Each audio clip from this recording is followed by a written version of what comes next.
Hello, everybody. This is Elenbaas from Nightlight Astrology, and you're listening to another Nightlight Video Blog. I'm using GoToMeeting to record this. It's almost the new year. It's December 29th, and I'm taking a look at the astrology of 2018.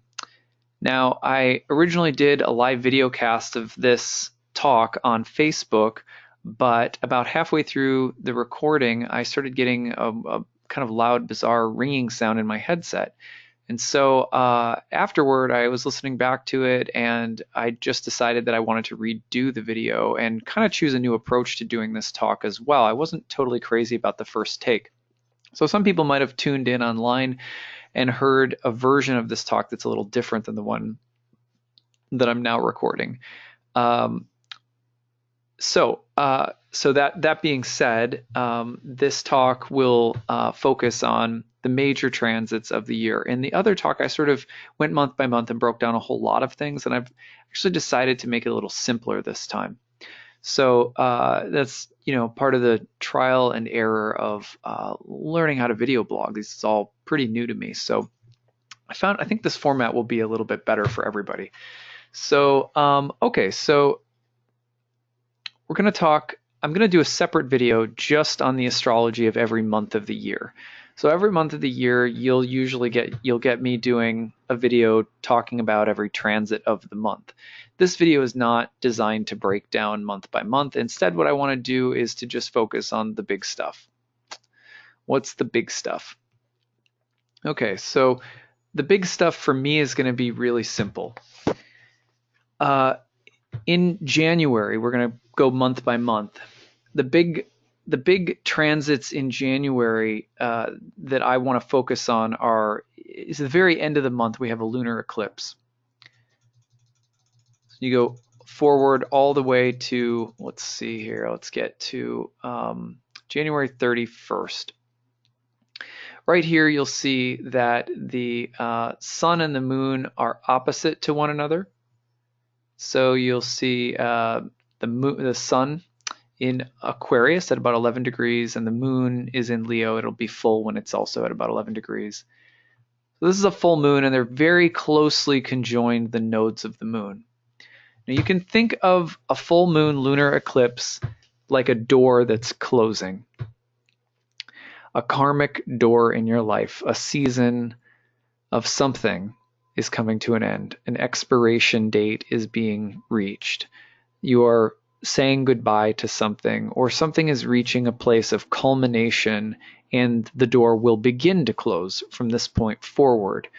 So one quick way of making sense of this in your own chart is going to be to look at the houses that Leo and Aquarius rule, or if you use whole sign houses, just look at their houses in general and look at the topics associated with those houses. So, and then think about the tension between those two areas of your life. For example, if you had the sun in Aquarius, let's move this a little so you can see what I mean. So there we go. So now we have the sun in Aquarius in the 10th house and the moon in Leo in the, here, let's go like that. Oops, there we go. Okay, so there it is. So the moon is in Leo in the 4th house, and the sun is in Aquarius in the 10th house. So this is the tension that we see here would be between, say, work and home. Work is the 10th and home is the 4th.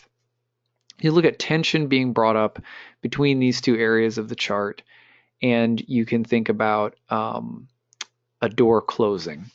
Well, this is one of the biggest first transits of the year. And like I said, there's a lot of transits month by month that I'm going to wait to break down in separate videos. So I'll do a separate month of January video where I break down sort of everything else that's happening in January.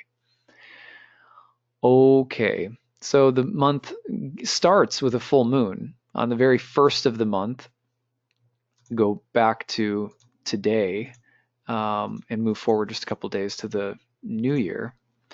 We've got a full moon coming through in Cancer and Capricorn. So the moon, the year starts off on a full moon, and then the very next full moon is a lunar eclipse. So that's pretty significant, just knowing that the year begins with a full moon, this feeling of culmination, and that soon after the very end of January, on the 31st, we have a lunar eclipse. Going into February, then, we have a solar eclipse, and if you look, you're going to see it's around February. What is it? Here we go. February 15th, right about there. In this, you should now see the sun and the moon coming together to conjoin, and they're really tightly conjoined with Mercury, and this is a solar eclipse. Solar eclipses can be thought of more you can think of it more like a door that's opening, a seed that's being planted, a new cycle of karma, a new period of time in your life where new things are happening. And this is a mercurial seed that's being planted. So think about communication, technology, the mind and intellect, speech. Something new is being started.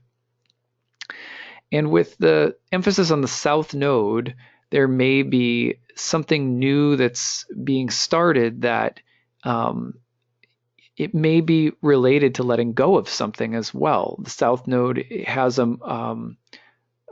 more generally has a relationship to letting go, loss, diminishment, decrease, and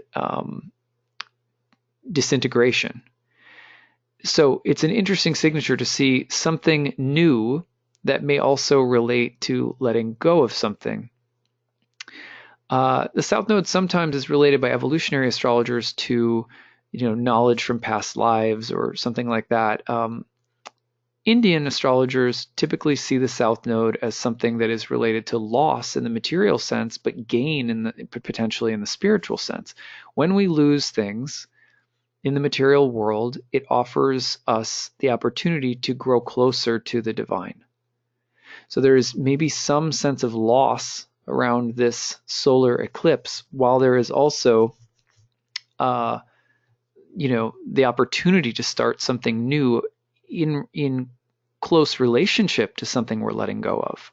So sometimes, we take a new step in our spiritual life at the same time that we're letting go of something in our material lives. This is also, just think of it as like a new moon with a strong Mercury theme, planting a big seed for a big new beginning, opening a new door. So this is eclipse season rolling through late January and then middle of February.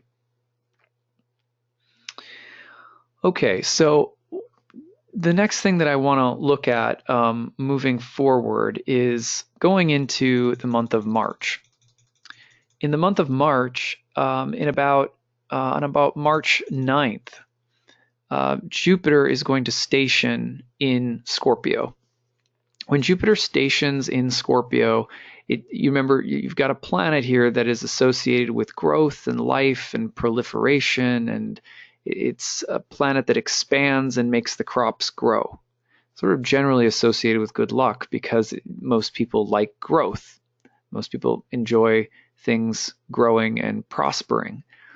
So it's in a water sign. It's in a prolific, very fertile sign.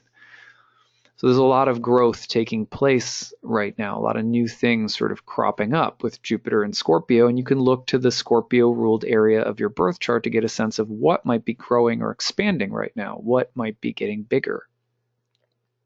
But when Jupiter stations, it's going to move retrograde, and in a sense will give up what's been gained. It will go through a period of revision, regression, loss, surrendering. Jupiter is a planet of wisdom after all is said and done, and so some amount of loss or giving up or surrendering is totally normal. Jupiter goes through these periods quite regularly where Jupiter will slow down, station, and turn retrograde. And that happens regularly in its synodic cycle with the sun. So here you can see Jupiter and the little S above it. That means that Jupiter is stationed, not moving. And then from this point forward, if I go forward another day, now you'll see that Jupiter has an RX above it, which means Jupiter is retrograde. Now it's going to start moving backward through the zodiac, 22 degrees, 21, 20, 19, 18, going backward through Scorpio.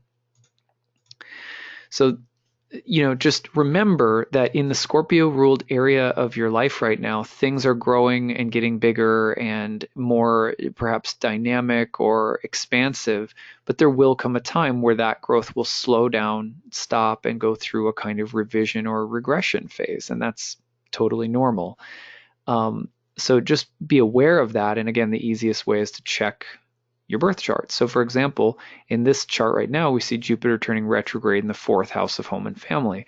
Maybe this is a time where there's been a lot of growth or change and improvement in your home. Maybe you're renovating, maybe you're building or expanding, buying property. Maybe you're having kids, your family is growing. Anyway, things are getting bigger, where there's a lot of emphasis on the home and family, and then Jupiter turns retrograde. You could expect then to see Jupiter possibly letting go of or just sort of contracting a little bit. There are some consequences related to the growth. Maybe not all of them are good. Maybe there's some wisdom that comes out of a little bit of contraction after the expansion here. So anyway, that's just one way of thinking about Jupiter's retrograde. But it's always important to pay attention when a major planet sits down and doesn't move for a long time, because it's really it can really just put a spotlight on that area of your life. A planet not moving, I always think of sort of like, it's also like, it's like like Sonic the Hedgehog, just like spinning around, gaining power, and then suddenly release, and then it Sonic the Hedgehog takes off spinning at like 100 miles an hour. There's something like that about planets stationing. When they slow down and stop, they sort of amp up, and then when they change direction, it's as though there's a whole shift of momentum or a shift in the story that planet has been telling in our lives. So easiest way to look at what that story might be is to look at the natal location of Jupiter in your birth chart.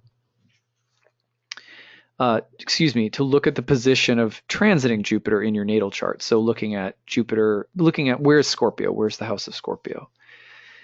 All right.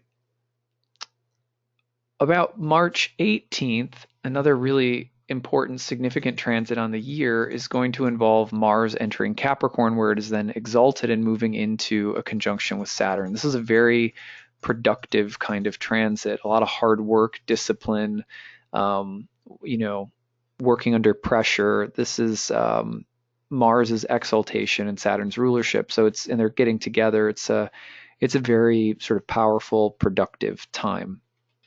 You may see natural interest in heroism, the military, training, kind of like martial disciplined things.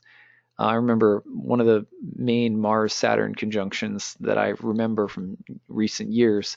I got really into a workout routine. I lost like a lot of weight.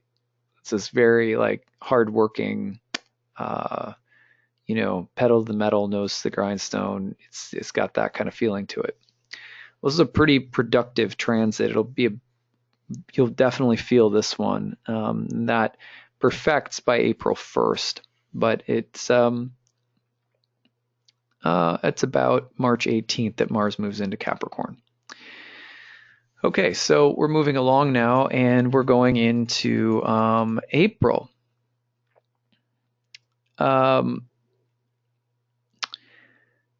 Saturn will station around the 18th of April. And here's another big one. When Saturn stations, like look at the Capricorn area of your chart. Look at about the 9th degree of Capricorn in your birth chart. Saturn's going to be really amping up again right there and turning retrograde. Saturn retrogrades to me represent a kind of a period of karmic evaluation, especially, given the placement of Saturn's transit in your birth chart. So for example, I'm going to have this station taking place in my 9th house: religion, spirituality, philosophy, beliefs, astrology. I would imagine that I will be taking a long, deep, hard look at some of the things I'm practicing or thinking about or things I'm learning about. There's a period of evaluation when Saturn stations to turn retrograde. So again, just like Jupiter turning retrograde, it's like just things really amp up in that area of your life. So for me, probably philosophy, beliefs, religion. I'm going to have being just returned from a trip to India. So I'm imagining that could be um, a forecast for me might be something about this trip abroad to India, which is happening just as Saturn ingresses into my ninth house of long journeys. Um, will probably bring up some experiences. It'll be a Saturn stationing in my ninth will probably be a part of reflecting upon and evaluating my life based on some of the experiences I've had in India. That's what I would predict for myself given that one. So look at the Capricorn ruled area of your chart, about the ninth degree for the station that's happening around April 18th. Now, the other thing that's really important, and I know this is kind of a weird sort of esoteric thing to bring up, but throughout the month of April, Neptune is going to be crossing from the 15th to the 16th degree of Pisces. Why is this significant? Because this is Pisces is what we call a double-bodied sign. It comes at the end of winter, but right before the beginning of spring. So it's called double-bodied. Sometimes we call it mutable. It's called double-bodied because it participates in the nature of both the fixedness of winter, Aquarius, that comes before it, and the cardinal quality of spring, Aries, that comes after it. So it has both cardinal and fixed qualities to it. It's a transitional sign. And some astrologers have associated the first 15 degrees of mutable signs with the fixed energy, right? The fixed energy of the sign before it. Whereas the second half of the sign, the second 15 degrees of every sign, remember every sign has 30 degrees. The second 15 degrees of any sign is then associated with the cardinal qualities of the next sign. I'm anticipating that this crossing into the second half of Pisces could start to initiate or start to create a more dynamic quality in Neptune's transit. So you look at the Pisces ruled area of your chart and you think, between April and May, things are going to start to become a lot more dynamic in that area of my life. So for me, for example, Neptune is in my house of friends, 11th house. 11th house of friends, allies, colleagues. The modern astrology would call it related to groups of people. I would anticipate that things would step up for me quite a bit as Neptune in the area of friends, allies, benefactors, colleagues. It's also associated with hopes and wishes for the future. So I'm expecting things to get a little bit more dynamic and Neptunian around that time. So look at the Pisces ruled area of your chart. Look at about the 15th degree of Pisces through that time, 15, 16. I am expecting Neptune to become a little like a little bit more cardinal-like, more dynamic, and like an initiator, becoming a little bit more of that initiator. It's starting to move toward Aries once it gets across the halfway marker. Okay, let me look here. So let's go to May. The next big transit is in May. Boy, this one is exciting. We are looking at the entrance of the planet Uranus into Taurus, which happens roughly on May 15th. Now, this is a big deal because Uranus takes almost like 7 years or so to go through a full sign. That's a long time, right? So it's a big deal when Uranus changes signs. Anytime a planet ingresses into a new sign, in traditional astrology, it's ingressing into a new whole sign house. We use whole sign houses, as you can see in the wheel in front of you right now. So if this was your chart, Uranus would have just ingressed into your ninth house. That means it's going to make a big splash in your ninth house relatively soon. For example, as I mentioned, I have the ninth house in Capricorn. Saturn just ingressed into Capricorn after several years in Sagittarius. And as soon as it does, within a month or so, I'm leaving for India, a foreign country, a holy pilgrimage, right? Ninth house stuff. Big stuff though. Going to be pretty transformative. Going to set the tone for the next couple of years for Saturn entering my ninth house. This would be similar. If you had this chart, Uranus would be entering your ninth house. But let's shift it around a little bit and give you some other examples. Let's just say that you had it entering your seventh house. Here you might see events, big transformative events related to your relationship, marriage, or love life. Seventh house, house of relationships. Now, Uranus, in addition to just making a splash in the area of your chart that it's entering into, whatever house Taurus rules or whatever whole sign house Taurus occupies, Uranus is also going to act like Uranus. Uranus has a personality of its own, and that's rebellious, inventive, transformative, unpredictable, eccentric. Uranus is a paradigm breaker. Uranus is thinking about the future and progress, total kind of revolutionary energy. So you also think about the area of your chart that it's entering into. Not only are the topics going to be really highlighted suddenly, usually with a kind of bang with Uranus, but also, Uranus is going to start revolutionizing things in that area of your life. So we would expect to see Uranus entering the seventh house of a person's birth chart. Oh, you're meeting or falling in love with a Uranian character. Uranian character would be rebellious, inventive, eccentric, fun, a trickster, etc. Or you could say, if you're already married, that Uranus is going to come into your seventh house and start doing what? Revolutionizing the relationship. For some people, that's divorce. For other people, that's just big shakeups of the marriage and how things are, the habits or routines of the marriage. The deeper structures of the karma of the marriage can get sort of shaken apart, awakened or broken apart. Uranus could also, entering the seventh house in a chart like this, you could also see Uranus doing something like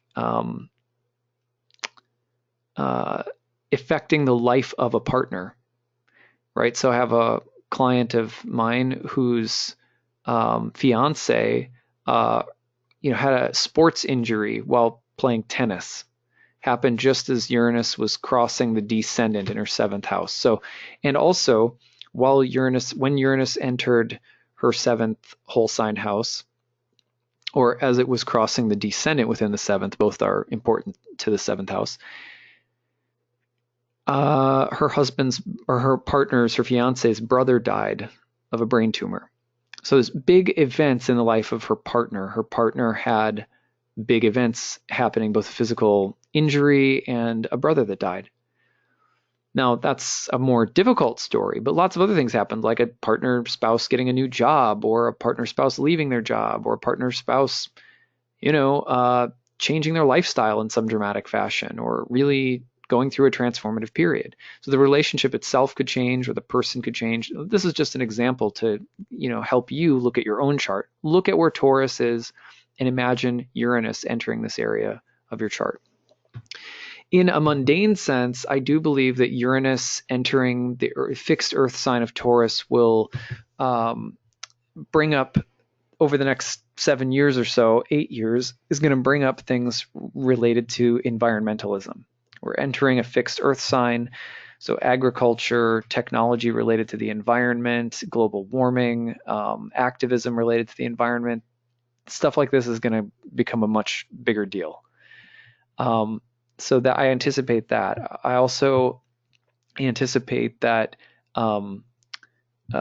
transformation relative to the economy, right? So Earth signs are often related to things like economy and trade and markets and just earthy stuff. So I anticipate that there could be some big changes to the economy over the 7 years, or the global economy. It's possible that things like cryptocurrencies could become an even bigger deal than they already are right now, becoming quite the big deal with Bitcoin, for example. But regardless, we're going to see, we're also seeing a shift from, Uranus being in a cardinal sign of Mars to a fixed sign of Venus. It's a much stabler Uranus producing long-lasting, deeper transformations, trying to disrupt and work with deeper and more entrenched karmas in the world. And that takes longer and sometimes is actually more destructive because, just think about this metaphor. Uranus in Aries is like, 10 guys showing up at your house and cutting your, mowing your lawn and doing a yard makeover in like 25 minutes. Uranus so it's like a transformation, but it's fast, dynamic, pivotal. Uranus in Taurus is more like a gang of, let's say, tree trimmers coming over to your property and having to methodically take out several massive trees with massive root structures underneath the ground. That's going to take a while longer. It's going to be more disruptive. The property's getting unearthed. That's Uranus and Taurus. A little different. It's deeper, it's harder, it's longer. The structures are more set in place, and it's still going to try to disrupt and break them up. The good news is that when big structures go down or transform, often that means that new structures are in place also for a long time to come. Like, for example, you might uproot a tree, but you might plant a tree in its place. And that tree, though it might take a while to grow, will grow into a tree that'll last for 100 years maybe. So you think about these kinds of deep, lasting karmic transformations with Uranus entering Taurus. And remember that Uranus, the way that Uranus rolls in general, is invention, disruption, and revolution. Okay. So that's one of the bigger transits on the year, so I wanted to spend a little bit more time with that one. Now in the month of June, we have 2 grand water trines, one from Venus to Jupiter and Neptune, which you can see right here. I'm just sort of highlighting it. And then after this one comes through, then you're going to see later in the month of June, Mercury will enter Cancer and basically pull into the same exact alignment that Venus was in with Neptune and Jupiter. Very generally, what can we say about a grand water trine? 2 of them in 1 month. First, there may literally be a lot of water. You may literally see the importance of water, water purity, water treatment, water in the environment, natural disasters related to water. So just think about that quite literally. But also, water is related in some ways psychologically to the unconscious, to ancestry, to the past, to fears, to things that are not as visible, to the unconscious. A grand water trine is a great way to get in touch with repressed emotions or feelings. It's a great way to get in touch with things from the past coming up and perhaps expressing themselves in a natural and kind of easy way. So this is actually, potentially like a very beautiful time to get in touch with repressed emotions or repressed stuff from within the unconscious. However, it's also a time, don't let a grand trine fool you, it's also a time where things from deep within the unconscious, deep fears, deep ancestral karmas can blossom very naturally. Not everything that grows in the world is good. Tumors, when they grow, kill us. Stuff in our life, there's a lot of stuff in the unconscious that when it proliferates, when it spreads, when it grows, it can consume us in a not so good or not so healthy way. So you want to think about things growing around this time, proliferating, but also remember that the water element, it's not a bad thing or a good thing, but it can relate both to the proliferation of unconscious material, or it could relate to getting in touch with unconscious material and having it blossom out where you have a deeper understanding of it. Things that have been repressed can kind of come out. So that's why I'm thinking about these grand water trines. Now, the other thing that's pretty interesting is toward the very end of June, this is probably another really big transit in 2018. Mars is going to station around June 25th. As you can see right here, there's Mars stationing. and Mars is going to turn retrograde. Now, why is this a big deal? Mars retrogrades happen somewhat often. It's not like they're like, you'll experience a bunch of them in your lifetime, but this one's unique because Mars is turning retrograde in conjunction with the South Node. So back to this idea of the South Node as something that is about material loss, deprivation, decay, disintegration. Generally speaking, it has that traditional connotation with it. Ancient Hellenistic astrologers said that the South Node decreases both the good and the bad. Ancient Indian astrologers said that the South Node was about material loss, but of the kind that might draw us closer to spirit as a result. So I'm going to generally sort of predict that this transit is about loss, loss or diminishment of one kind or another. But I want to add that it may be of the kind of loss that will draw us closer to spirit, very similar to the eclipse that we talked about back in, what was it? Let me look back at my notes here. It was in, it was solar eclipse in the middle of February. And that was taking place in Aquarius, sort of with the South Node. So again, we have a theme. Look at the Aquarius ruled area of your chart, especially the 7th, 8th, and 9th degrees, thereabouts. And know that this is a time where, there may be, it's also very possible that you're reliving something from your karmic past and finally having to let go of something. That there's some kind of critical confrontation in your life around this time. And that this period of confrontation is about diminishment, letting go, loss, but of the variety that may actually be very good for you. I think a lot of the times South Node transits, it's like taking medicine that, it doesn't, the North Node for Indian astrologers, everything is about growth and it feels good going down, but it's very complicated coming out. Doesn't feel good coming out, the North Node, but the South Node traditionally was related to things that feel good, don't feel good going down, but feel good coming out, right? So, it may not feel good, whatever this transit is about, and this has quite a lifespan. I'm going to walk you through it in a moment. It may not feel super good, but ultimately it's good for you. It feels good coming out.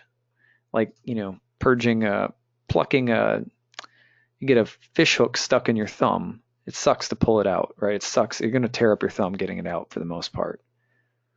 But once it's out, it feels much better than when it was in, So that's, I know that's kind of a harsh analogy almost, but that's Mars. And I one of my personal, if you get to know me as a person, as an astrologer, I personally really resist some of the sugarcoating that I see a lot in astrology, where we try to make every single transit really positive.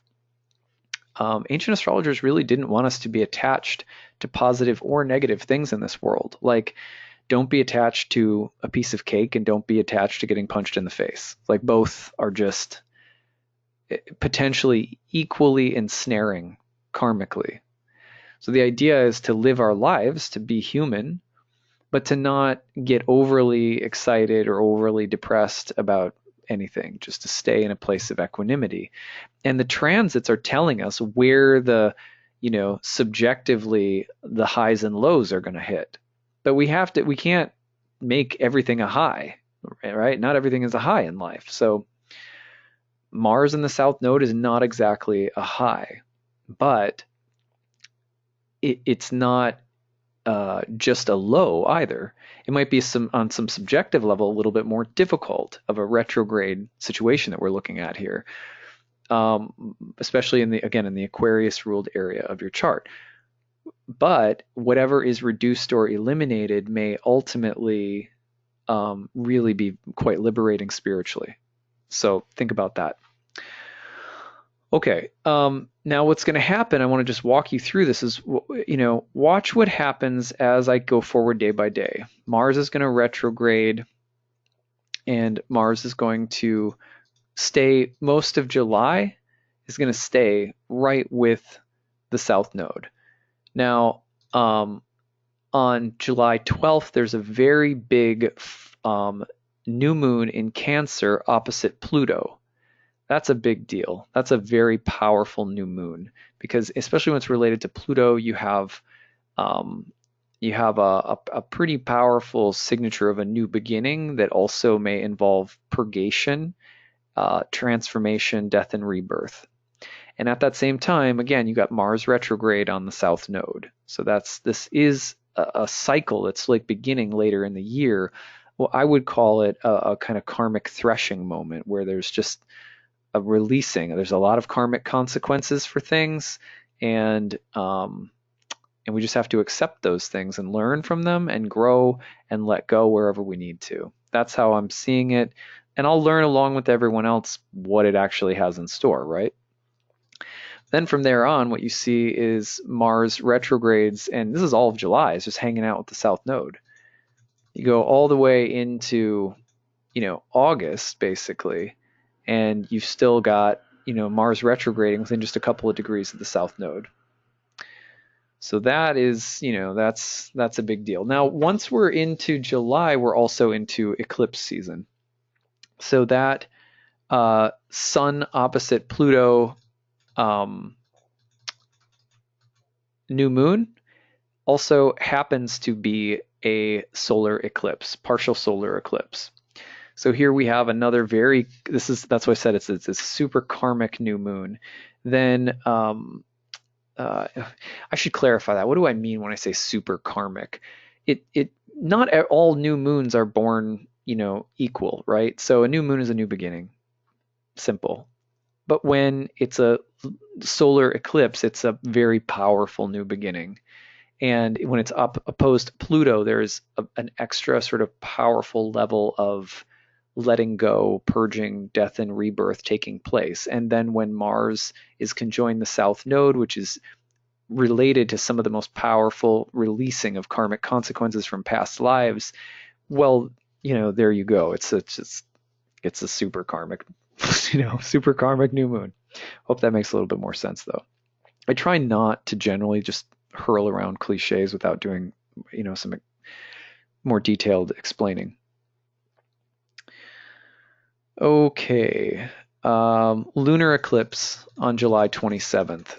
So you'll check out July 27th and look at this one. Oh, there we go, a lunar eclipse, a full total lunar eclipse with a conjunction to Mars and the South Node. More of the same. Then go into August, and Mars retrograde will back into Capricorn, which will pick up a bunch of essential dignity. I like the Mars retrograde starting to get a little bit more productive and a little less heavy around this time. So I think mid-August, Mars retrograde should start to cool off. August 28th, Mars will turn direct. So that's what you're going to see right here. 27th, it's stationed, and by the 28th, it's direct.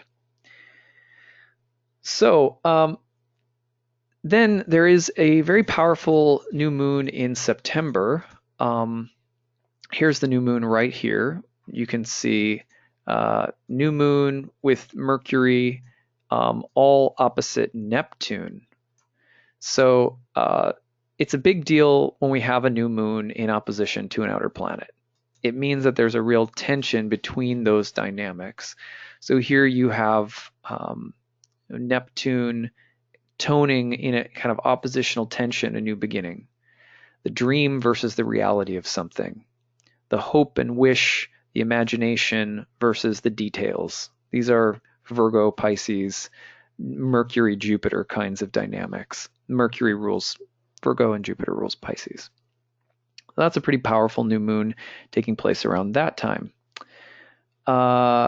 Then going into right around the equinox, actually, nope, it's just a little bit into October. Sorry, I had that wrong. Venus is then going to station, and now it's her turn. And this whole time, by the way, Mars, going back, has turned direct late August. And in late August, turning direct in Capricorn, has moved back in September into Aquarius. And over the month of September is once again conjoining the South Node. There it is, once more. I was really got to dance with the nodes. Now, okay, so come October 5th into October 6th, Venus turns retrograde in Scorpio. The last time that Venus was retrograde in Scorpio was the fall of 2010. So you can go back to that time and look at what was going on in your life, see what might be happening now. I'll tell you a fun story. So see, in 2010 in the fall, I was going through a breakup with a woman that I was engaged to marry. Venus was retrograde in my 7th house of marriage. I do not anticipate that the same thing will be happening. My wife and I are very happily married. I've been married with my wife for many years now, but I do anticipate that there may be some important changes for my wife or within our marriage. We will be just welcoming, fingers crossed, and God willing, we will be welcoming a second child into our family in July. So my wife is probably going to be doing some big adjusting to her work hours as she's on maternity leave for a little while. And our relationship will probably be adjusting to life with 2 kids. So I'm anticipating that there will be some dynamic transformational events in my 7th house of marriage. That's Scorpio ruled in my chart. So you can look to the Scorpio ruled area of your own birth chart and think of transformation occurring in that topical area of your life. If it were to happen in your house of money, there might be changes with regard to money or finances. Happens in your 5th house of kids and children, kids or children or pregnancy, things like that. It could be up for change. 4th house, home and family, 3rd house, siblings, 1st house, health, 10th house, career, and so forth. Venus also generally, when she's retrograde, has a lot to do with relationships and love. So there could be substantial changes to relationships and love during any Venus retrograde, regardless of whether or not she's in your marriage house. Mars retrograde, a lot of the times, has to do with our will, our anger, our temper, and lessons that we have to learn around those things. Also, willpower and courage and confidence. Okay, so Venus is retrograde, and guess what? As she retrogrades, she goes into a square with the nodes of the moon, just like Mars.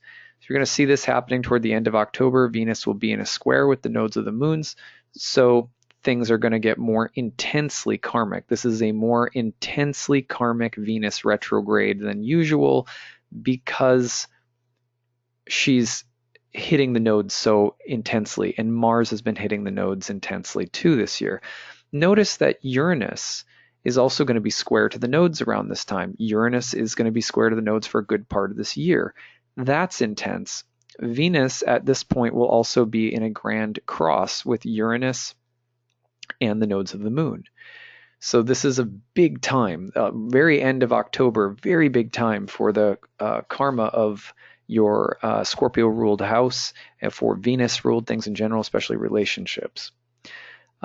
Really transformational, revolutionary stuff happening. I would anticipate that the women's Me Too movement this whole year will be quite powerful at times. It'll have its peak moments, but this I would anticipate would be a very big moment for the conversation about men and women and sexual injustice in the world and things like that.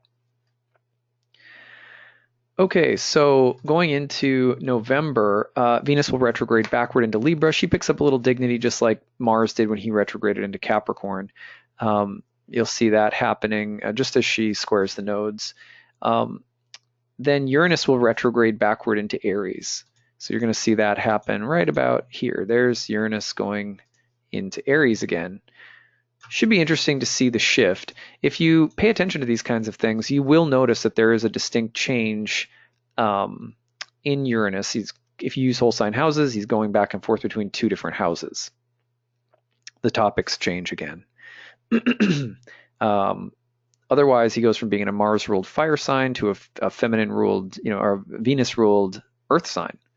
So there's some stark differences between those things. The last time we had something like that happen you could think about was when Saturn in Sagittarius retrograded back into Scorpio, and then from Scorpio went back into Sagittarius. Those little changes, if you are a student of astrology, you might remember them. You can really feel them. So we'll pay attention to that, and I'll be helping people understand that more when the time comes around. The nodes will change signs in this month as well. So you will notice that right around November 16th, the nodes change to Capricorn and Cancer. This is a big deal as the winds of karma will enter into the Cancer and Capricorn ruled areas of your birth chart. That means that there's a whole sort of, your deeper karma with the nodes of the moon. The moon in general is related to karma, but the nodes of the moon in particular really emphasize the karmic story. So now I'll probably do at some point in the next few months with the eclipses coming around, I'm going to do a talk on the nodes of the moon. So stay tuned for that if you want to hear me say more about them. Let's see. So nodes change signs. Mercury will retrograde at some point this month, and that's a pretty intense retrograde period that I'll be looking at quite a bit later in the year, because the retrograde begins with Mercury, as you can see, Mercury stationing right here, and will turn retrograde in a very close square to Neptune. So the whole retrograde cycle has this sort of Mercury-Neptune quality to it. All right, so in December, the last big thing to mention is that in December there is a pretty powerful new moon in Sagittarius. So here's the new moon in Sag. It's, going to look for your Sagittarius house. The last new moon of the year falls in line with Jupiter in Sagittarius, which, did I mention that? I don't think I did. Jupiter enters Sagittarius, which is a big deal after being a year in Scorpio, and it moves into Sagittarius about November 8th, 7th or 8th, and that's its home sign. So it's going to become really a lot more. Jupiter right now is working through the lens of Mars and the deep feminine water sign. It's gonna when it heads into Sagittarius, it's going to be much more the triumphant, fiery, philosophical Jupiter again. And nothing wrong with it being in Scorpio, of course, but it's going to gain a lot of strength. So that area of your chart will be very empowered, the Sagittarius area, starting November 8th or so. Anyway, new moon in December. That's the last thing I wanted to mention. New moon in December will take place around December 6th, and that features a conjunction with Jupiter. So a very powerful new beginning in your life in that area of your birth chart. So for example, mine's in the 8th house. That's my spouse's income house, second from the 7th. House of other people's money, 8th house. I would anticipate around that time, my wife will be returning to work, for example, probably after the maternity leave, and may see the return or increase of finances coming in for my wife again around that time. That would make sense, right? She's coming back from maternity leave. But generally speaking, I could also see just a increase in passive income at that time. I could have a relative, maybe a grandparent, pass away and maybe leave me something. I have no idea if anything like that would happen, but 8th house might emphasize a new beginning relative to things around other people's money or income or things like that. Investments even. So to look at the Sagittarius ruled period of your chart for a very powerful new moon to end 2018. Now there's a lot more that I did not mention throughout the year, right? Like so many things that I tried to do in my first talk that I didn't include in this version of the talk, mostly because I think that the the ringing noise that I picked up in my headphones was almost like it felt like a little bit of a sign, like this is not the best way to do this talk. This is trying to cram too many details into a year ahead that most people can't swallow all at once. And I wasn't using this live view of the chart so that people couldn't literally see it and, be able to like sort of follow along with it. I hope that this talk was therefore more productive and easier to follow, and hopefully more of a sort of a good just summary of some of the big astrology of 2018. I am convinced that the Mars South Node is, with Uranus entering Taurus, is the biggest part of the year. I think we're going to see real revolution and dynamism with that transit and some real reckoning. And I know that sounds kind of heavy, but I don't think reckoning is a bad thing. I think when we can get real, when we can get honest, when we can cut out Mars cuts and revolutionize Uranus, and get into some of those deeper structures with the fixed signs, deeper structures of karma, I think it's a good thing. I think we come out a little closer to the divine, a little closer to spirit when we allow ourselves to let go or to have those confrontations, to cut things out that aren't there, or to just be a willing participant in a season of surrender and contraction and letting go. I don't think it's also, I think it's a very good omen in terms of the political process. This has the feeling of a kind of karmic threshing ground. I think that a lot of people are going to be held accountable in the year ahead. We're already seeing that right now with the Me Too movement. But the solar eclipse in August was very, very, very powerful, especially for kings and leaders and men. Leo, solar eclipse in Leo this last August of 2017, with the North, with the North Node. I think that this South Node eclipse is going to be about, some of the consequences, some of the deeper, longer processes of karma's burning off. That's my big take on 2018. And my most optimistic view is that if we can do it with heart and courage, that whatever is taken away ultimately adds to our spiritual happiness. Thank you all for listening. I hope that you found this interesting. If you have any questions or comments, as always, feel free to email me at nightlightastrology@gmail.com. There's just a few days left in my annual Kickstarter. I'm raising money to support my work in the year ahead. I'm about 26 backers shy of my goal of 300 backers for the year. If you would like to donate, please visit my website, nightlightastrology.com, and you can just scroll down my home blog page and you'll see tons of links to the Kickstarter here and there scattered throughout the posts, little videos of the Kickstarter you can click on. And you can pick up a year ahead reading when you donate, or discounted tuition to one of my courses. Cool stuff there. So thank you all so much, and I hope that you have a very happy new year and a very blessed 2018. Bye-bye.